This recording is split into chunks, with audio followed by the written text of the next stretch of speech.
Welcome to Kaleshwaram TV. ముందుగా bulletin లో headlines. మీ అంతర్గత విభేదాలతో మమ్మల్ని ఇబ్బంది పెడితే ఎలా? 40 నెలల నుండి అద్దె చెల్లించడం లేదు. బీజేపీ పార్టీ కార్యాలయం అద్దె బిల్లు చెల్లించని వైనం. కమలాపూర్ గ్రామంలో ఘనంగా హనుమాన్ మాలాధారణ స్వాముల ఆధ్వర్యంలో శోభాయాత్ర. మీ అంతర్గత విభేదాలతో మమ్మల్ని ఇబ్బంది పెడితే ఎలా? 40 నెలలు గడుస్తున్న బీజేపీ పార్టీ కార్యాలయ అద్దె బిల్లు చెల్లించని వైనం. ఇంటి యజమానురాలు కె సరిత ఆవేదన. 40 నెలల నుండి అద్దె చెల్లించడం లేదు. షాద్నగర్ లోనే బీజేపీ పార్టీ కార్యాలయానికి గత 3 సంవత్సరాలుగా అద్దె బాకీ ఉందని యజమానురాలు పదే చేసిన అభ్యర్థనలను విస్మరిస్తున్నారని భవన యజమానురాలు సరిత భర్త రామాంజనేయులు పేర్కొన్నారు. 2002 నుంచి 25 వరకు దాదాపు 40 నెలలుగా బాకీ ఉన్న అద్దె మొత్తం 10 లక్షలకు చేరిందని ఆయన తెలిపారు. ఇప్పటి వరకు పాలమూరు బీజేపీ నేత విష్ణువర్ధన్ రెడ్డి 1 లక్ష రూపాయల అద్దె, బాబయ్య 50,000 రూపాయలు మాత్రమే చెల్లించారని, మిగతా 8.5 లక్షలు రావాల్సి ఉందని చెప్పారు. ఒకరిపై ఒకరు ఆరోపణలు చేస్తూ కాలం గడుపుతున్నారు. ఎవరికి చెప్పుకుంటారో అని అంటున్నారు. పార్టీ పేరు చెప్పుకొని ఇల్లు వాడుకున్నారు, కానీ అద్దె చెల్లించాలన్న విషయానికి వస్తే చేతులెత్తేస్తున్నారు. రామాంజనేయులు ఆయన భార్య సరిత మీడియా ఎదుట ఆవేదన వ్యక్తం చేశారు. మీ అంతర్గత విభేదాలతో మమ్మల్ని ఆర్థికంగా ఇబ్బందులకు గురి చేస్తే ఎలా అంటూ మీడియా ముందు తమ గోడును వెళ్లబోసుకుంటున్నారు. పార్టీ పట్ల గౌరవం ఉందనే ఇంతకాలం నమ్మకంగా ఎదురు చూసాం, కానీ ఇప్పుడు బాకీ చెల్లించకపోవడం వల్ల మేము తీవ్ర ఆర్థిక ఇబ్బందులు ఎదుర్కొంటున్నాం. ఇప్పటికైనా పార్టీ నాయకులు స్పందించి అద్దె బాకీ చెల్లించి న్యాయం చేయాలని కోరుతున్నారు. గతంలో ఈ విషయంలో ఉమ్మడి మహబూబ్ నగర్ జిల్లా పార్లమెంట్ సభ్యురాలు జీకే అరుణకు ఫిర్యాదు చేసినప్పటికీ స్పందన లేదని వారు తెలిపారు. అద్దె కోసం ఎన్నిసార్లు కోరినా తీరని బాధ ఎదురవుతోందని, న్యాయం కోసం చివరికి మీడియాను ఆశ్రయించాల్సి వచ్చిందని పేర్కొన్నారు. నాకు న్యాయం జరగకుంటే మా కుటుంబ సభ్యులమందరము కలిసి షాద్నగర్ పట్టణంలో నిరాహార దీక్ష చేస్తామని, అలా కూడా పరిష్కారం కాకుండే మా కుటుంబం అందరం కలిసి పురుగుల మందు త్రాగడానికి కూడా వెనకడమని సరిత భర్త రామాంజనేయులు ఆవేదన. నమస్తే మీడియా మిత్రులకు, నా పేరు రామాంజనేయులు. ఇక్కడ నేను నా ఇల్లున్నది షాద్నగర్లో కనుక 2021లో నేను బీజేపీ ఆఫీసులకు పెట్టి ఇవ్వడం జరిగినది. నెలకు 25,000 చొప్పున ఇచ్చడం జరిగినది, కింద పైన 2 ఫ్లోర్లు కలిసి. కానీ ఇప్పటి వరకు నాకు ముండినవి 1,50,000 రూపాయలు మాత్రమే. దాని తర్వాత అందరి దగ్గరికి వెళ్ళిన కార్యకర్తలకు కానీ, అందరి దగ్గరికి ఇక్కడ ఉన్న పెద్ద మనుషుల దగ్గరికి అందరి దగ్గరికి వెళ్ళినా కానీ ఎవరు నాకు కూడా స్పందించడం లేదు. కనుక దయచేసి మీ మీడియా మిత్రులైనా నాకు దయచేసి మాకు నా భార్య, నా పిల్లలకు చాలా రోడ్డు మీద పడే అవకాశం ఉన్నది కాబట్టి చాలా అయింది. కానీ దయచేసి మీరైనా న్యాయం చేయగలరని మనం చేస్తున్నాను. అన్నమ్మ గారికి దగ్గరికి వెళ్ళి కూడా ఇంతకుముందు గతంలో తెలపడం జరిగింది. ఆమె కూడా నాకు ఎలాంటి రెస్పాన్స్ నాకు చేయలేదు కాబట్టి మీ ద్వారా మీ దగ్గర రావడం జరిగింది. కనుక దయచేసి నాకు ఖచ్చితంగా నాకు మీ ద్వారా న్యాయం జరుగుతుంది అన్నట్టు ఇక్కడ మీకు దగ్గరకు వచ్చినాను.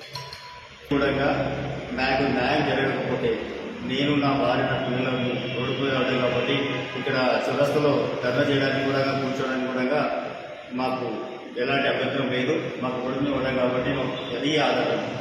కానీ దయచేసి మీకు అందరికీ చెప్తున్నాను, నాకు న్యాయం చేయగలరని మనం రాష్ట్ర బీజేపీ నాయకులకు కూడా ఇప్పటిదాకా పట్టించుకొని నాకు న్యాయం చేయగలరని మనం చేస్తున్నాను.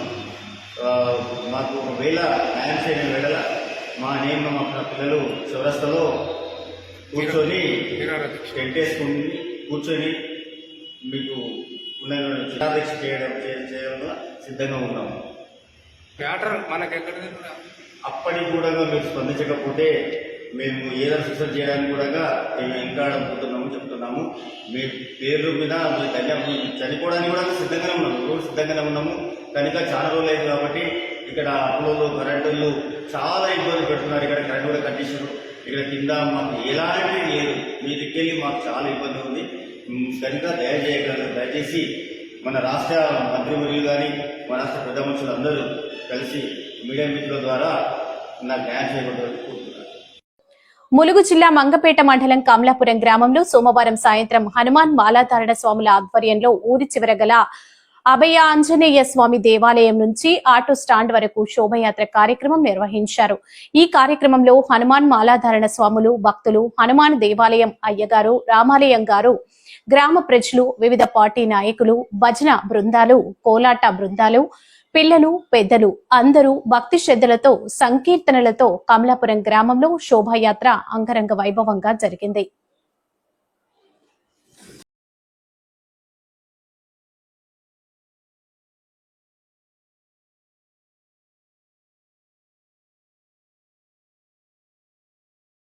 తిరుపతి లీలామహల్ టు కరకంబాడి రోడ్డు బొంతాలమ్మ గుడి వద్ద కొన్ని సంవత్సరాలుగా చిరు వ్యాపారాలు చేసుకునే చిరు వ్యాపారస్తులపై నిర్దాక్షిణ్యంగా వెళ్లగొట్టాలని చూసిన నగర కమిషనర్ మరియు పోలీసులు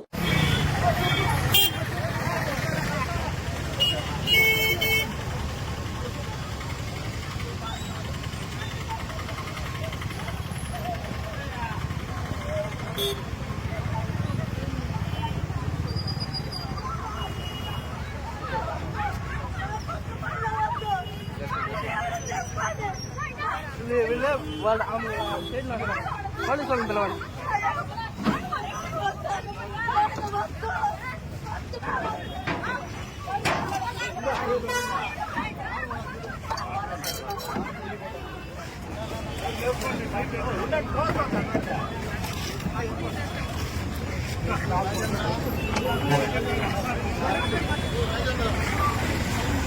వెల్కమ్ టు బీఆర్ఎస్ న్యూస్. వర్షానికి కొట్టుకుపోయిన బ్రిడ్జ్, నిలిచిపోయిన రాకపోకలు. తుగ్గలి మండల పరిధిలోని గిరిగేట్ల గ్రామ సమీపంలో అమీనాబాద్ గ్రామానికి పోయే రహదారికి ఉండే బ్రిడ్జ్ వర్షానికి కొట్టుకుపోవడంతో రాకపోకలు నిలిచిపోయాయి. భారీగా వర్షం పడడంతో తుగ్గలి, ఎద్దులదొడ్డి గ్రామాల నుంచి భారీ వంక రావడంతో గిరిగేట్ల సమీపంలో ఉండే బ్రిడ్జ్ వర్షానికి కొట్టుకుపోవడం జరిగింది. దీంతో పగిడిరాయి, చెన్నంపల్లి, కొత్తూరు, కడమకుంట్ల, అమీనాబాద్ గ్రామాలకి రాకపోకలు నిలిచిపోవడంతో ప్రయాణికులు తీవ్ర ఇబ్బందులకు గురవుతున్నారు. రాత్రి వేళలో బ్రిడ్జ్ కొట్టుకుపోవడంతో మరింత ప్రయాణికులు ఇబ్బందులు పడ్డారు. అలాగే ఆ గ్రామాలకు వెళ్లే ప్రయాణికులు దాదాపు 15 కిలోమీటర్ల దూరంలో జొన్నగిరి నుంచి 20 కిలోమీటర్ల దూరంలో ఎద్దులదొడ్డి గ్రామాల నుంచి వెళ్లాల్సి ఉంది. ఈ విషయంపై ఆర్ఎండ్బి అధికారులు స్పందించి యుద్ధ ప్రాతిపాదిక పైన బ్రిడ్జ్ నిర్మాణ పనులు చేపట్టాలని ప్రయాణికులు కోరుతున్నారు.